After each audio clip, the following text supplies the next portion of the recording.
आयुर्वेदिक औषधि है। सीएम विष्णुदेव साय से मिले उपसभापति का सीएम ने किया स्वागत। सीएम से मुलाकात को बताया शिष्टाचार भेंट।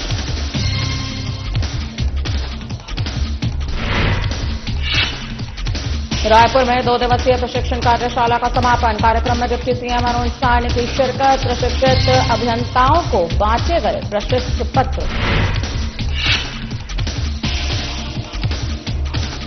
नारायणपुर में जनप्रतिनिधियों और अधिकारियों की बैठक। डिप्टी सीएम की अध्यक्षता में हुई बैठक में विकास कार्य को लेकर हुई समीक्षा।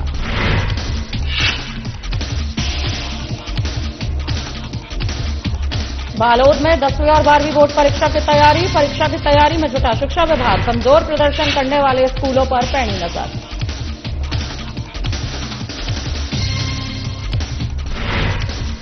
रायपुर में नवनिर्मित स्टेज का लोकार्पण समारोह में विधायक पुरंदर मिश्रा ने की शिरकत। कार्यक्रम में मौजूद रहे तमाम लोग।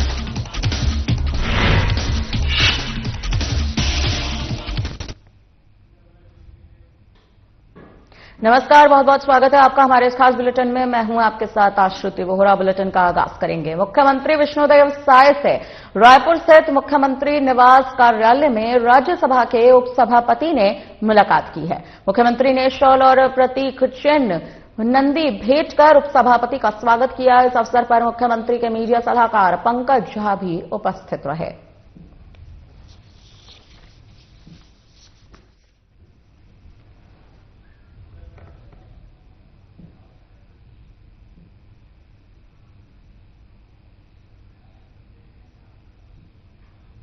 पीडब्ल्यूडी सर्किट हाउस में राज्य नगरीय प्रशासन और विकास विभाग और राजस्व तो ही उनके साथ आपदा प्रबंधन विभाग सहित रायपुर जिला प्रशासन, राष्ट्रीय आपदा प्रबंधन प्राधिकरण, यूएनडीआरआर और एडीपीसी तो वहीं संघ टीआरआई केपीएमजी के सहयोग से रायपुर नगर पालिका निगम के तत्वावधान में 2 दिवसीय कार्यशाला का समापन हो चुका है। शहरी आपदा प्रबंधन में प्रतिरोधक क्षमता पर आधारित 2 दिवसीय प्रशिक्षण कार्यशाला के समापन अवसर पर मुख्य अतिथि के रूप में प्रदेश के उप मुख्यमंत्री, नगरीय प्रशासन और विकास विभाग अरुण साव सम्मिलित हुए। कार्यक्रम की अध्यक्षता नगर निगम रायपुर की महापौर मीनल चौबे ने की। आपको बताते चले, नगर निगम आयुक्त विश्वदीप और केपीएमजी के संचालक प्रबल भारद्वाज, आईआईएसएम के मुख्य कार्यपालन अधिकारी संतोष कुमार सहित कई लोग मंच पर उपस्थित रहे। उप मुख्यमंत्री, नगरीय प्रशासन और विकास विभाग अरुण साय ने प्रशिक्षित अभियंताओं और अधिकारियों को मंच से महापौर मीनल चौबे सहित प्रशस्ति पत्र भी प्रदान करे। आपको बता दें, उप मुख्यमंत्री अरुण साव ने कहा कि शहरी आपदा प्रबंधन जैसे महत्वपूर्ण विषयों पर कार्य अब शुरू हो चुका है। इसका लाभ रायपुर शहर सहित पूरे छत्तीसगढ़ राज्य को आगे चलकर प्राप्त होगा।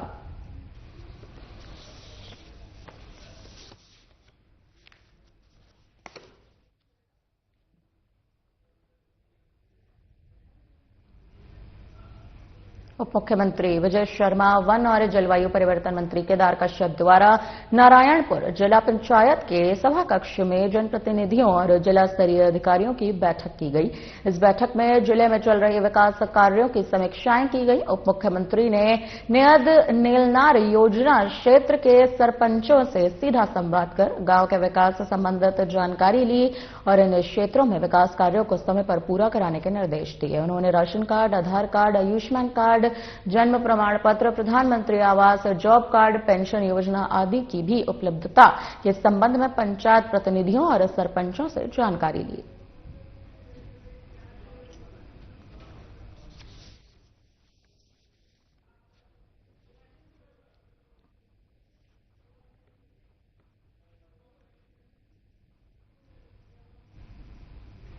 बालोद जिले में हायर सेकेंडरी स्कूल की बोर्ड परीक्षा में उत्कृष्ट प्रदर्शन के लिए जिला प्रशासन व जिला शिक्षा विभाग ने कमर कस ली है। जिले के सभी स्कूलों को बीते कुछ वर्षों के प्रदर्शन के आधार पर अलग अलग ग्रेड में बांटकर उसी के अनुरूप तैयारियां की जा रही हैं। जिला शिक्षा अधिकारी मती मधुलिका तिवारी और ब्लॉक शिक्षा अधिकारियों के द्वारा भी लगातार स्कूलों में जाकर प्राचार्य की बैठक लेकर दिशा निर्देश दिए जा रहे हैं। शिक्षकों को बच्चों के अनुरूप अध्ययन कराने के लिए प्रेरित भी किया जा रहा है।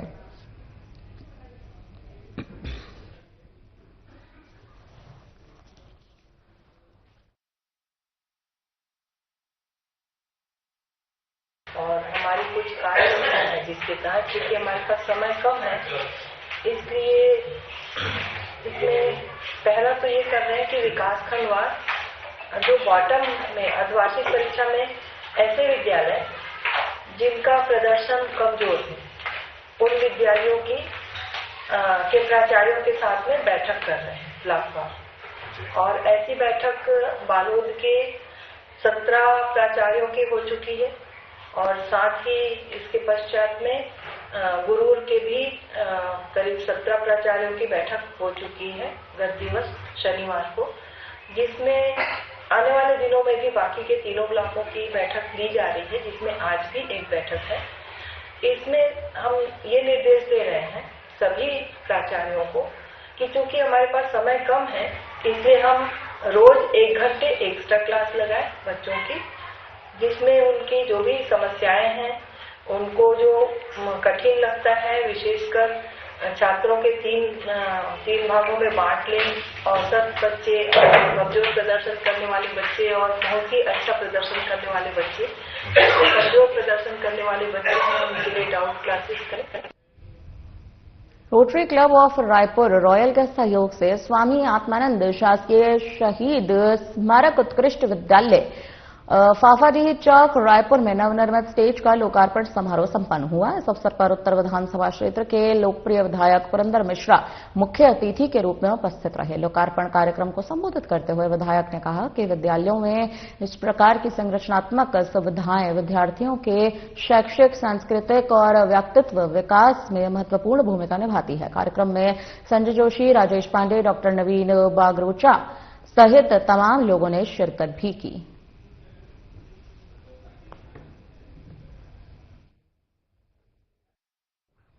आपको बता दें, नवनिर्मित स्टेज का लोकार्पण समारोह किया गया। समारोह में विधायक पुरंदर मिश्रा ने स्वयं शिरकत की। कार्यक्रम में तमाम लोग मौजूद रहे। आपको बताते चले, rotary club of Raipur royal के सहयोग से स्वामी आत्मानंद शासकीय शहीद स्मारक उत्कृष्ट विद्यालय फाफाडीह चौक रायपुर में नवनिर्मित स्टेज का लोकार्पण समारोह संपन्न हो चुका है।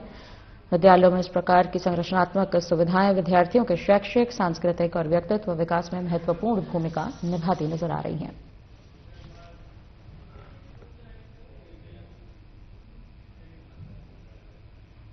आस्था का केंद्र मां नर्मदा की प्रकोत्सव पर्व, जिसे नर्मदा जयंती कहा जाता है, जिसे नरसिंहपुर जिले में बड़ी श्रद्धा भक्ति के साथ मनाया जाता है। गाडरवारा में मां नमामि नर्मदा भक्त समिति द्वारा विगत 12 वर्षों से नर्मदा जयंती पर्व के पूर्व बसंत पंचमी पर नगर में मां नर्मदा चुनरी मनोरथ यात्रा का आयोजन किया जाता है, जिसके तहत इस साल भी बसंत पंचमी पर यह यात्रा मां नर्मदा की प्रतिमा के साथ भव्य रूप से निकाली गई। इस यात्रा में बड़ी संख्या में भक्तों ने शिरकत भी की।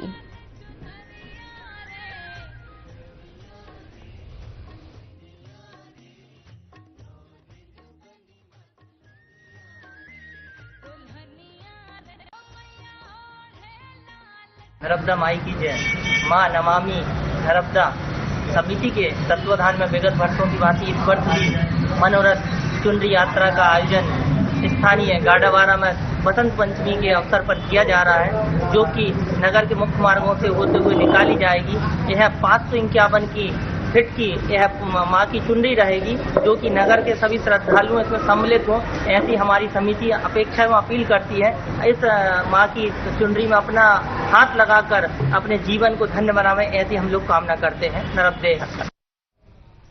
राज्यपाल रमेन डेका की पहल पर पंडित रविशंकर शुक्ल विश्वविद्यालय में स्थापित महान संत, समाज सुधारक और सांस्कृतिक चेतना के प्रणेता श्रीमंत शंकर देव के विचारों, दर्शन और साहित्य को समर्पित शोध संस्थान का भव्य लोकार्पण समारोह में संपन्न हुआ। इस अवसर पर कार्यक्रम की अध्यक्षता राज्यपाल रमेन डेका ने की, जहां मुख्यमंत्री विष्णुदेव साय भी उपस्थित रहे। इसके साथ ही पंजाब विश्वविद्यालय चंडीगढ़, पंडित रविशंकर शुक्ल विश्वविद्यालय रायपुर के मध्य MOU पर भी हस्ताक्षर किए गए।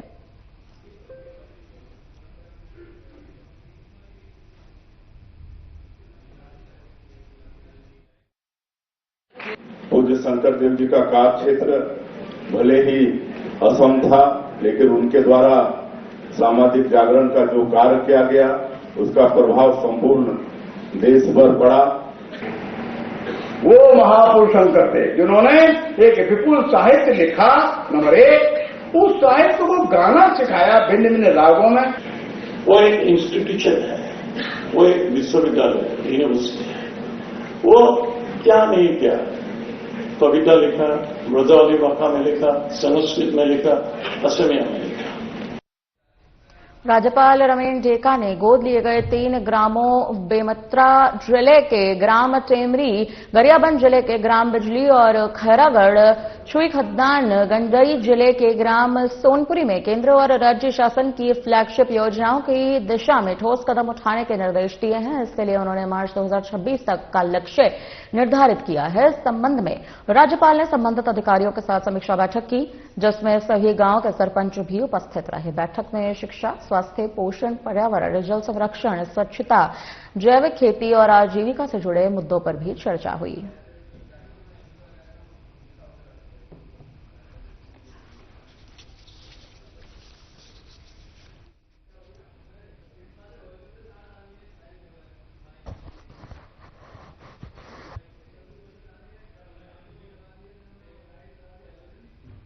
खांजूर के परलकोट के कापसी में सनातन संस्कृति आस्था का केंद्र बना है। जब राम नाम से पूरा शहर झूम उठा।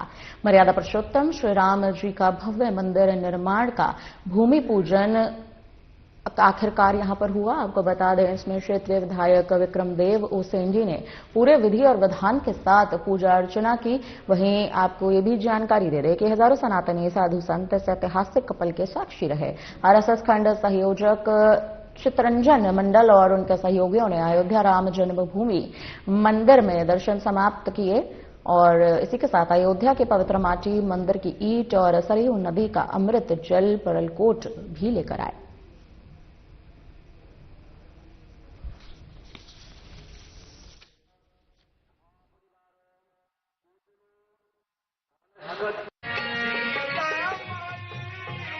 आज यहाँ पर भगवान श्री राम जी का यहाँ पर मंदिर का निर्माण का ये भूमि पूजन का कार्यक्रम था और भूमि पूजन होने के बाद सभी के सहयोग से यहाँ पर भव्य बहुत बढ़िया यहाँ पर राम मंदिर के निर्माण की परिकल्पना की गई है और निर्माण होने वाला है और सबकी इच्छा थी कि यहाँ पर राम मंदिर का निर्माण हो। उसके निमित्त हम यहाँ उपस्थित होने का अवसर प्राप्त हुआ है और आप सभी आप जितने मीडिया के साथी हैं, जितने भी यहाँ पर श्रद्धालुगण हैं, सबके सहयोग से यहाँ पर आने वाले समय में बढ़िया भव्य यहाँ पर राम मंदिर का निर्माण होगा। सबसे पहले तो मैं अपने कापसी वासी जितने भी जनता है उन सबको हार्दिक बधाई कि इतने बढ़िया काम हो रहा है यहाँ पे। इतना भव्य तरीके से हमारा ये आज शुभारंभ हुआ है। हम लोग बहुत ही भाग्यशाली है जो हमारे अयोध्या में जो राम मंदिर बनाए गए हैं उसका प्रतिनिधित्व के ऊपर यहाँ पे भी बनेगा, क्योंकि हम सब जो ग्रामवासी है यहाँ के, यहाँ छोटे एरिया हैं, तो इस क्षेत्र में जो ग्रामवासी है वो कई लोग होते हैं जो अयोध्या तक नहीं पहुँच पाते हैं। तो हम चाहते हैं कि यहाँ पे अगर वो मंदिर बन जाए तो अयोध्या का जो दर्शन है वो यहाँ पे हो जाएगा। देखिए, सबसे पहले तो सभी को जय श्री राम। मैं आकाश पोद्दार आपसे यही कहना चाहूंगा, देखिए श्री राम जी की जो यहाँ पे भूमि पूजन हुआ है और आगे जो मंदिर बनने जा रहा है, और ये जो है केवल हमारे वे भगवान नहीं है, हमारे जो भारतीय संस्कृति है, धर्म है, इसको दर्शाने का काम करता है, जो हमको समझना पड़ेगा। सारे हिंदू भाइयों को ये चीज समझना पड़ेगा।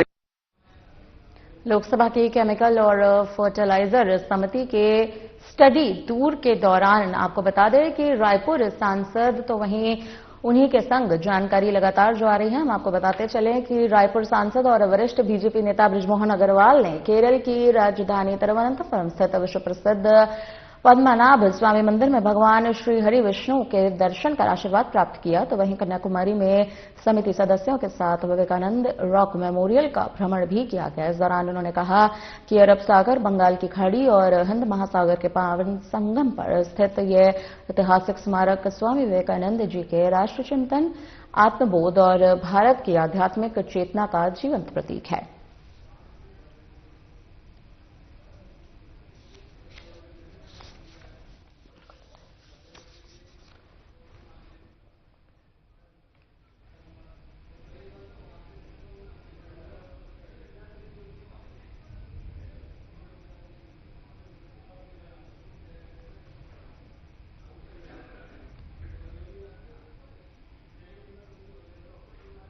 धान खरीदी की अंतिम तिथि नजदीक आ रही है, तो वहीं धान खरीदने को लेकर पीसीसी चीफ दीपक बैज का बयान सामने आ चुका है। कांग्रेस पार्टी ने सरकार से धान खरीदी की डेट 1 महीना बढ़ाने की मांग की है। इसके लिए छत्तीसगढ़ कांग्रेस अध्यक्ष दीपक बैज ने धान खरीदी के लिए बचे 9 दिन में भी 4 दिन अवकाश होने और 165 लाख मीट्रिक टन के लक्ष्य के खिलाफ अभी तक 115 लाख मीट्रिक टन धान की खरीदी होने का भी हवाला दिया है। प्रदेश कांग्रेस अध्यक्ष दीपक बैज ने राजीव भवन में पत्रकार वार्ता कर बीजेपी को कटघरे में खड़ा किया और उन्होंने धान खरीदी की तिथि बढ़ाने, धान खरीदी में भ्रष्टाचार, मनरेगा जमीनों की गाइडलाइन की दरों और शंकराचार्य के अपमान को लेकर बीजेपी सरकार पर खुला हमला किया।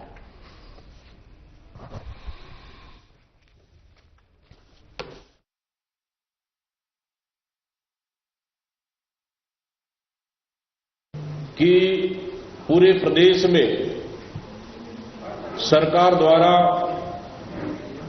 जो धान खरीदी की जा रही है, इनकी अव्यवस्थाओं को लेकर है, क्योंकि अभी धान खरीदी का अंतिम समय 31 जनवरी तय है और बड़ा मुश्किल से अभी 9 दिन बाकी है और उसमें भी 4 दिन अवकाश रहेगा। सिर्फ खरीदी 5 दिन ही होगा।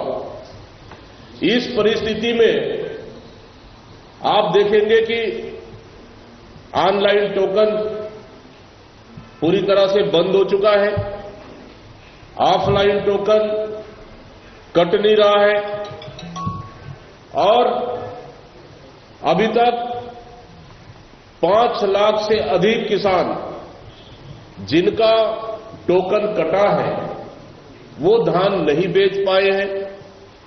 4,07,000 से अधिक किसानों का पंजीयन हो नहीं पाया है। आज भी पंजीयन के लिए दर दर भटकने को मजबूर है। विधायक सुनील सोनी ने भक्त माता कर्मा वार्ड और डॉक्टर खूबचंद बघेल वार्ड में विभिन्न विकास कार्यों का भूमि पूजन किया। उन्होंने कहा कि सबका साथ, सबका विकास, सबका विश्वास और सबके प्रयास के मूल मंत्र के साथ कार्य करते हुए हम रायपुर को विकसित विधानसभा क्षेत्र बना सकते हैं। इन विकास कार्यों से जनता को बड़ा लाभ मिलेगा। इसके लिए समस्त क्षेत्रवासियों को मैं शुभकामनाएं देता हूं।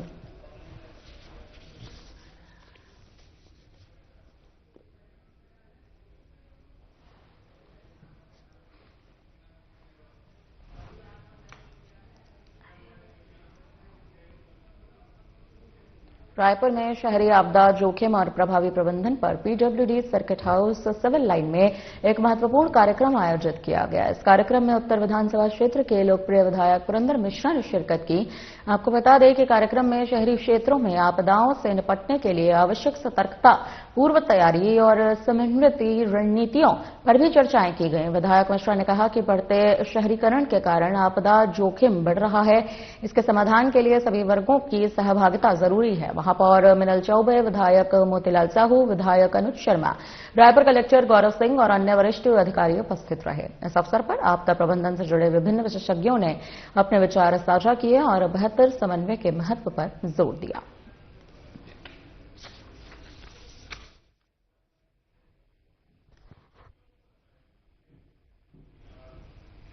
कोंडागांव में कांग्रेस कमेटी के नेतृत्व में मनरेगा बचाव संग्राम को लेकर 10 किलोमीटर की पदयात्रा निकाली गई है, जिसमें कार्यकर्ताओं और पार्टी पदाधिकारियों ने बढ़ चढ़कर हिस्सा लिया। आपको बता दें कि इस दौरान कांग्रेस ने बीजेपी सरकार को महात्मा गांधी से नफरत करने वाली पार्टी करार दिया।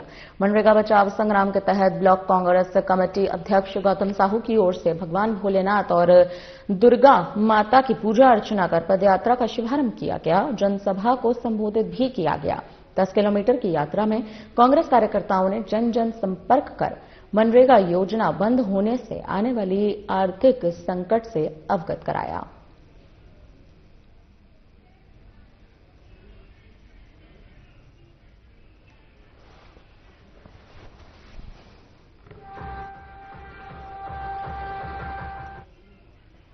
धरसीवी विधायक अनुज शर्मा ने रायपुर नगर निगम के जोन 9 के पंडित मोतीलाल नेहरू वार्ड 9 क्षेत्र के कई विकास कार्यों की शुरुआत की। इस अवसर पर उन्होंने आमा सिवनी बाजार में शेड और चबूतरा निर्माण के लिए 29,35,000 रुपए, कचना में अपूर्ण मंगल भवन के निर्माण के लिए 30 लाख रुपए और आमा सिवनी राम जानकी मंदिर के पास अपूर्ण भवन को पूरा करने के लिए 3,26,000 रुपए की लागत से भूमि पूजन किया। भूमि पूजन के मौके पर नगर निगम जोन 9 के अध्यक्ष MIC सदस्य खेम कुमार सेन, वार्ड पार्षद मोहन कुमार साहू और अन्य लोग उपस्थित रहे। विधायक अनुज शर्मा ने जोन कमिश्नर अशुल शर्मा, कार्यपालन अभियंता, सहायक अभियंता और उप अभियंता को भी निर्देशित किया कि इन तमाम विकास कार्यों को गुणवत्ता के साथ जल्द पूरा किया जाए।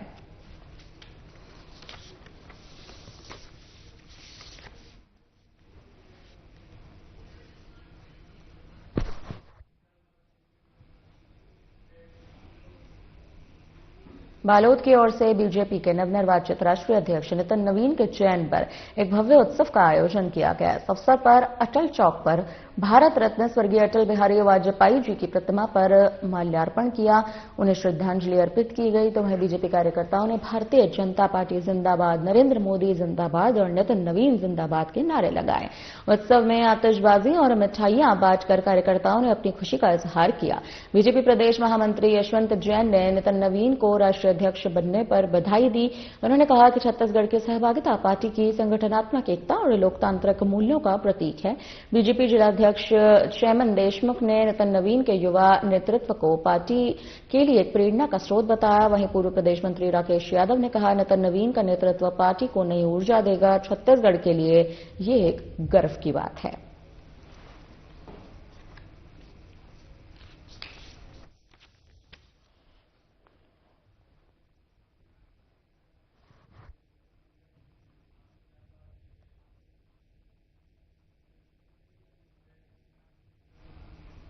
कोंडागांव के माकड़ी में राष्ट्रीय सड़क सुरक्षा माह 2026 के अंतर्गत यातायात जागरूकता कार्यक्रम का आयोजन हुआ, जहां पुलिस अधीक्षक पंकज चंद्रा के निर्देशन में थाना माकड़ी पुलिस द्वारा नवीन आपराधिक कानून, महिला अपराध, नशा मुक्ति, साइबर अपराध, यातायात नियमों के बारे में लोगों को जागरूक करने के लिए जागरूकता अभियान चलाया जा रहा है।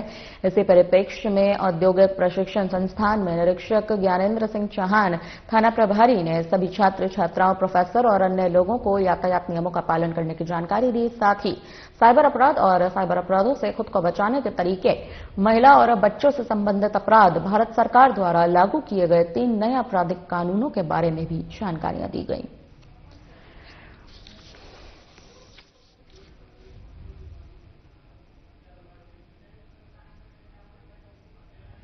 कोंडागांव में एसपी पंकज चंद्रा की अध्यक्षता में थाना बड़े डोंगर क्षेत्र के पूर्व नक्सल प्रभावित ग्राम बोथा में पुलिस ने आसपास के ग्रामों के जनप्रतिनिधिगण, गणमान्य नागरिक और खिलाड़ियों की उपस्थिति में वॉलीबॉल, कबड्डी, तो वहीं इन्हीं के संग आपको बता दें महिला वॉलीबॉल खेल का कार्यक्रम आयोजित किया। खेल में थाना क्षेत्र के कुल 20 टीमों ने भाग लिया, जिसमें प्रथम स्थान पर ग्राम खांडसरा की टीम रही, द्वितीय स्थान पर ग्राम भूमका टीम और तृतीय स्थान पर ग्राम कोटपाड़ की टीम रही। विजेता टीम को पुलिस अधीक्षक ने कप और राशि इनाम स्वरूप दी।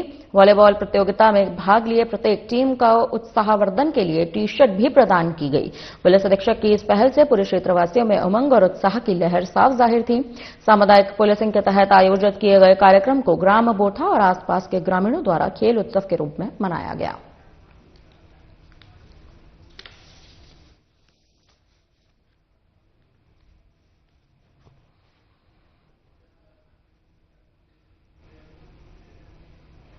कोंडागांव केशकाल थाना क्षेत्र के ग्राम अरेंगा में 2 सगी बहन बृजवती गावड़े उम्र और मनायक बाई का नदी में तैरते हुए शव मिला। जानकारी के अनुसार ये दोनों साप्ताहिक बाजार गई थी। वापस घर नहीं लौटने पर परिजनों ने आसपास खोजबीन की। इस दौरान अरेंगा नदी के किनारे पानी में तैरता दोनों महिलाओं का शव प्राप्त हुआ। दोनों बहनें अपने मायके ढौलापारा आई थी। घटना की सूचना मिलने पर केशकाल पुलिस ने मौके पर पहुंचकर दोनों शवों को पोस्टमार्टम के लिए भेज दिया और अब पुलिस इस मामले की जांच लगातार कर रही है।